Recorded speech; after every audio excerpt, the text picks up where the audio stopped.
Sur le marché européen, vous avez le Secnum Cloud qui est un aspect qui se présente parce que le gouvernement français est quand même assez actif dans la définition et dans les approches pour l'expression de la souveraineté. Comment cette approche-là se matérialise en France notamment et comment elle est potentiellement exportable? Parce que justement, tu mentionnais la capacité de vous exporter beaucoup de votre savoir-faire au Canada parce qu'il y a un intérêt pour celui-ci. Comment ça va se matérialiser et pouvoir s'exporter également?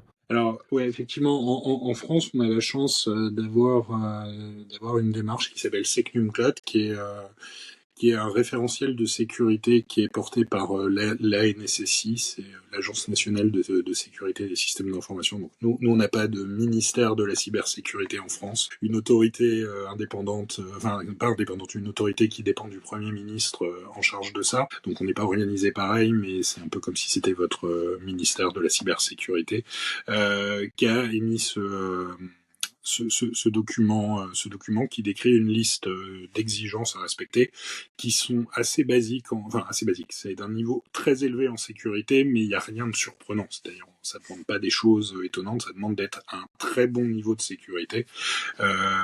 Mais par contre, ça implique des critères qu'on appelle de souveraineté, à savoir d'avoir les opérateurs qui sont, enfin, évidemment les données et les serveurs qui sont localisés sur le sol européen, les opérateurs qui sont également sur le sol européen. Donc, pour faire l'administration, il n'y a que des gens qui sont localement, physiquement présents sur le sol européen.